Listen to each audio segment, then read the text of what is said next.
Assalamualaikum warahmatullahi wabarakatuh. Perkenalkan, nama saya Azmi.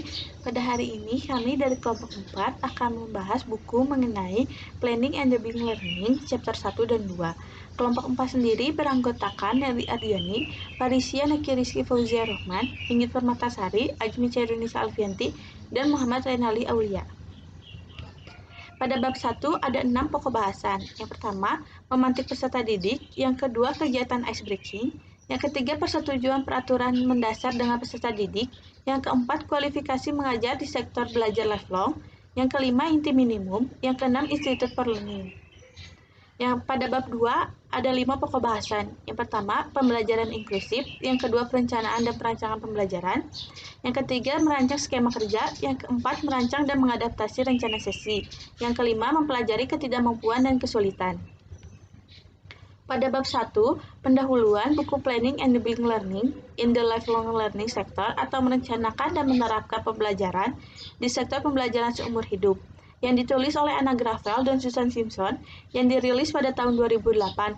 Secara garis besar berisi tentang bab-bab yang berkaitan dengan perencanaan pembelajaran, cara pendidik mengajar, dan contoh-contoh yang dapat dijadikan sebagai referensi bagi pendidik untuk mengajar. Yang selanjutnya, pendidikan pada hakikatnya merupakan proses untuk membantu dan mengembangkan diri, sehingga mampu menghadapi segala perubahan dan permasalahan dengan sikap terbuka, serta pendekatan kreatif tanpa kehilangan identitas diri. Dalam buku report ini, menjelaskan bahwa perlu adanya negosiasi dalam pembelajaran, agar terciptanya pembelajaran yang efektif, komunikatif, interaktif antara pendidik dan peserta didik.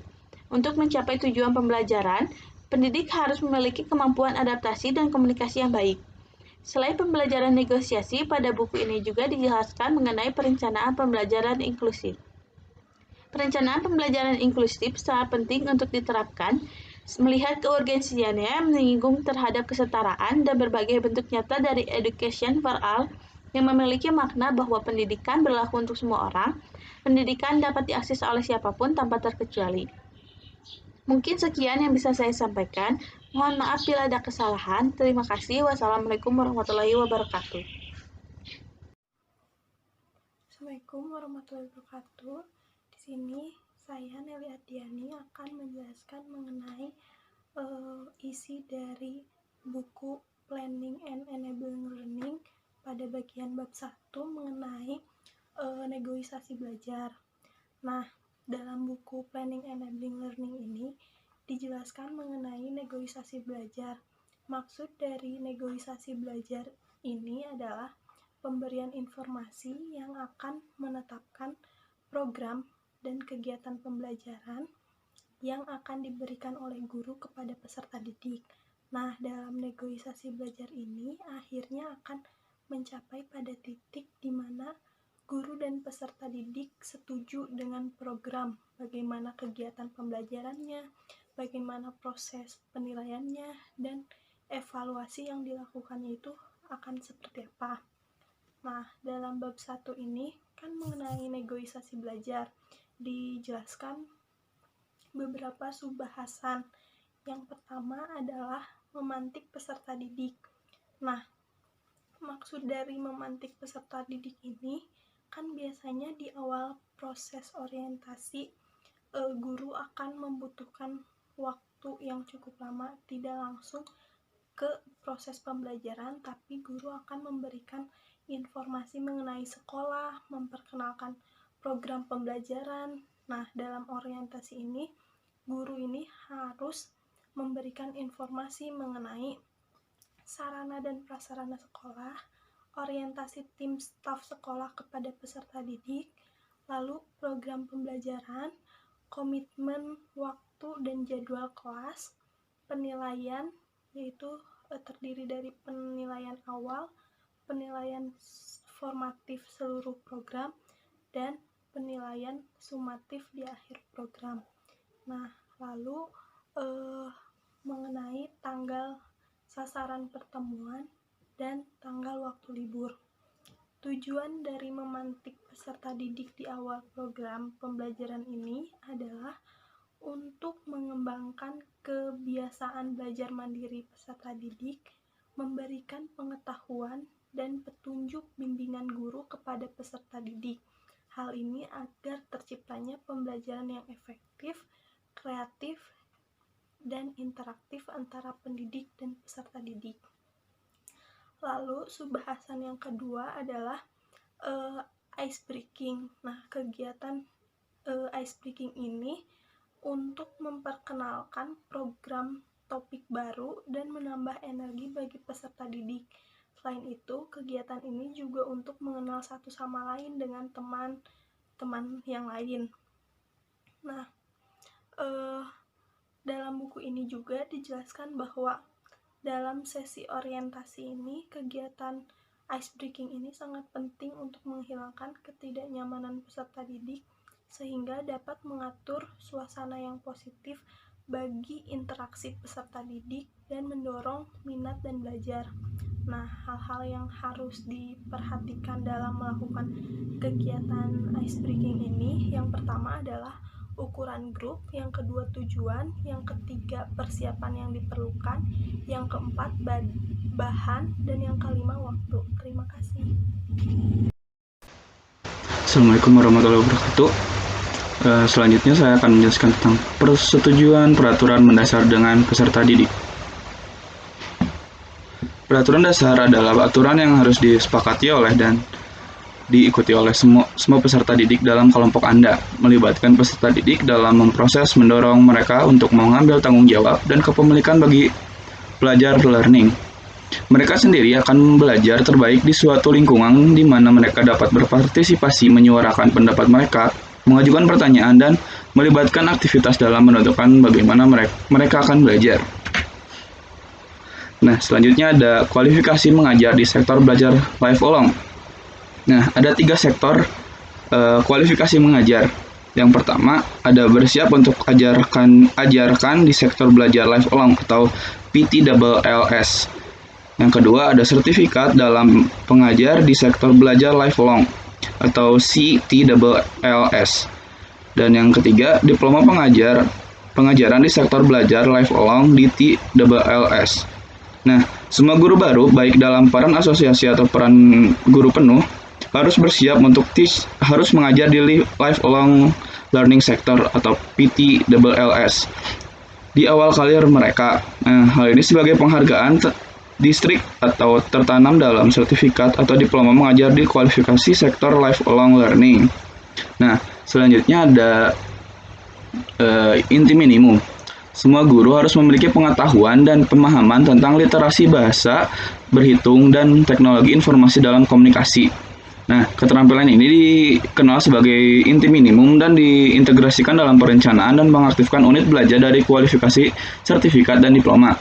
Keterampilan aspek-aspek pribadi dari inti minimum akan memungkinkan Anda untuk secara efektif memenuhi peran dan sebagai guru profesional. Nah, namun inti minimum tidak hanya peduli dengan kemampuan Anda sendiri dalam mata pelajaran, tetapi juga tentang kemampuan mengembangkan keterampilan dalam peserta didik. Selanjutnya ada Institute of Learning. Apa sih Institute of Learning? Nah, Institute of Learning adalah badan profesional bagi guru, pelatih, tutor, dan peserta pelatihan di learning dan keterampilan sektor. Nah, hal ini dioperasikan oleh anggota dan merayakan sifat beragam sektor, termasuk dewasa dan belajar, masyarakat, darurat, dan pelayanan publik. Pendidikan selanjutnya, Kementerian Pertahanan Jasa Bersenjata dan sektor sukarela dan pembelajaran berbasis Word.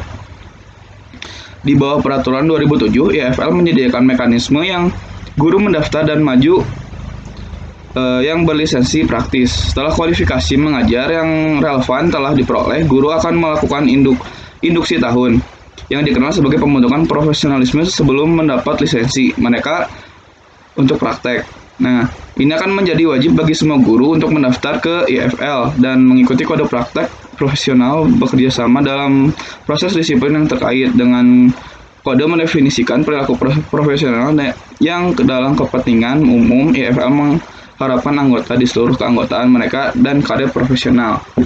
Sekian saja penjelasan dari saya. Assalamualaikum warahmatullahi wabarakatuh. Selanjutnya ada mengenai konsep pembelajaran inklusif. Pembelajaran inklusif adalah tentang mengenali bahwa setiap peserta didik berbeda dalam banyak hal dan tidak boleh dikecualikan dari kegiatan apapun di dalam sesi dengan alasan apapun. Guru harus merencanakan pengajaran dan pembelajaran untuk memungkinkan semua peserta didik dapat berperan aktif dalam semua sesi.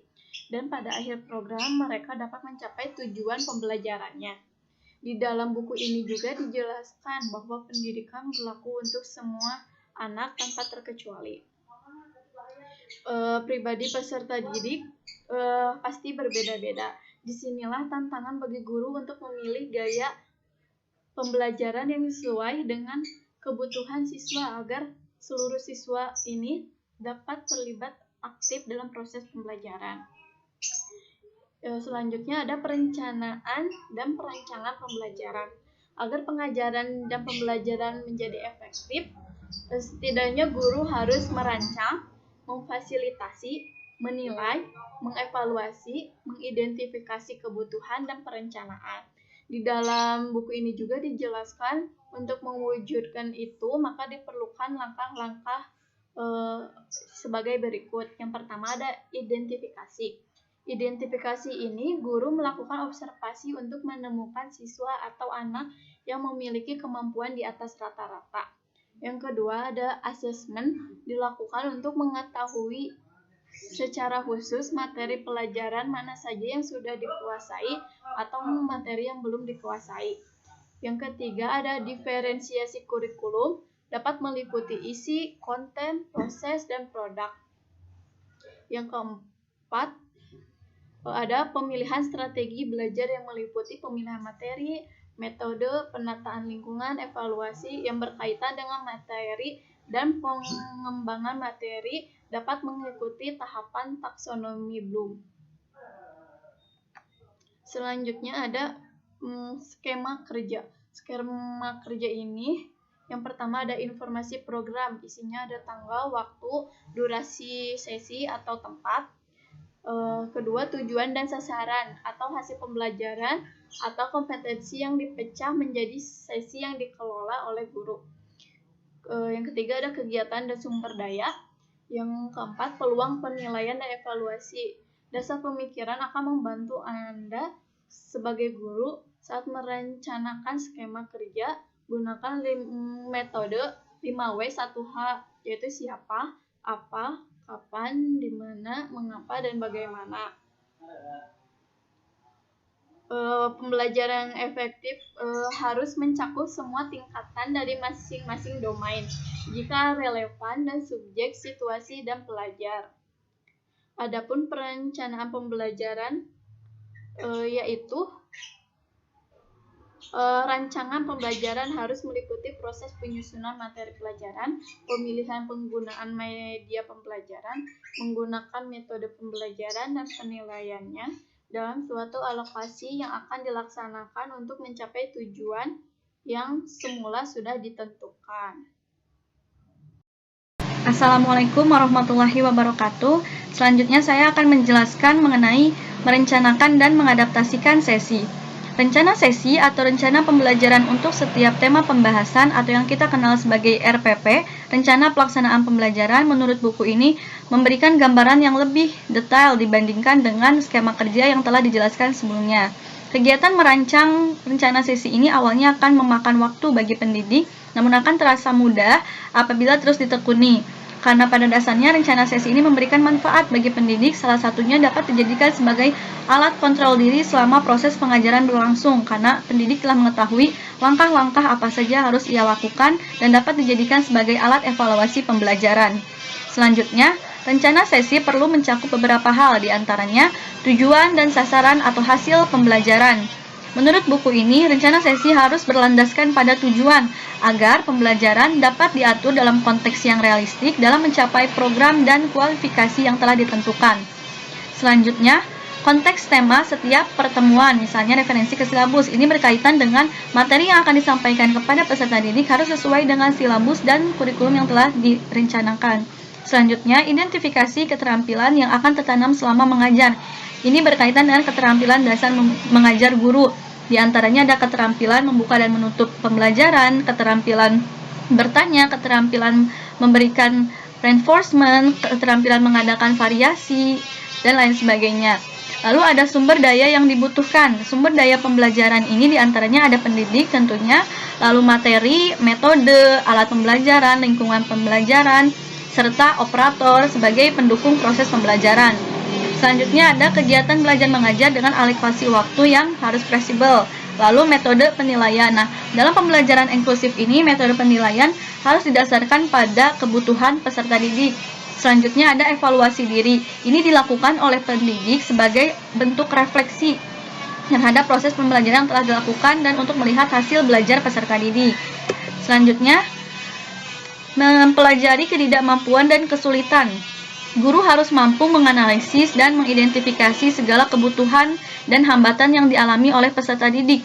Dalam buku ini dijelaskan bahwa dengan melakukan perencanaan untuk kegiatan belajar mengajar yang sesuai dengan peserta didik adalah cara yang paling efektif untuk menciptakan pengalaman belajar yang sukses dan menangkal kegagalan sebelumnya. Kemampuan menganalisis hambatan peserta didik dapat menawarkan kesempatan bagi peserta didik untuk belajar dengan cara yang paling cocok, dan itu adalah inti pembelajaran inklusif. Jadi inti pembelajaran inklusif ini adalah pembelajaran yang memfasilitasi keberagaman peserta didik dengan memperhatikan kebutuhan peserta didik. Selanjutnya, seorang guru wajib memiliki segala sesuatu yang erat hubungannya dengan bidang tugasnya. Tentu saja, pendidik harus memiliki pengetahuan yang luas, pendidik harus memiliki sifat kepribadian yang baik, karena guru itu digugu dan ditiru, harus dijadikan suri tauladan. Guru juga harus memiliki fisik yang prima dan mental yang sehat agar mampu mentransferkan hal-hal yang positif kepada peserta didik. Ada 3 kemampuan yang harus dimiliki oleh guru yang unggul dan tangguh di sekolah inklusif. Di antaranya ada kemampuan umum atau general ability. Ini berkaitan dengan kemampuan religius, kemampuan guru sebagai warga negara yang mencerminkan misalkan mampu menerima keberagaman peserta didik. Selanjutnya, kemampuan dasar atau basic ability ini berkaitan dengan kemampuan guru sebagai seorang guru. Misalkan dia mampu merencanakan pembelajaran, dia mampu melaksanakan pembelajaran secara menyenangkan, mampu mengenali, mengidentifikasi peserta didik, dan melakukan penilaian. Selanjutnya, kemampuan khusus atau specific ability ini berkaitan dengan kemampuan guru yang dapat mengubah perilaku siswa. Misalnya dengan proses pengajaran, guru mampu mengubah siswa yang tadinya tidak tahu menjadi tahu, yang tadinya tidak disiplin menjadi tidak disiplin, yang tadinya tidak mandiri menjadi mandiri. Itu secara umumnya. Untuk pembelajaran inklusif, misalkan anak yang special need, contohnya anak ADHD, yaitu Attention Deficit Hyperactive Disorder. Itu anak yang memiliki kesulitan untuk fokus, anak yang hyperaktif, anak yang impulsif. Bagaimana cara guru untuk mensiasati kesulitan belajar tersebut? Salah satunya dengan memilih metode pembelajaran yang menyenangkan dan tidak membosankan, karena anak ADHD ini cepat bosan.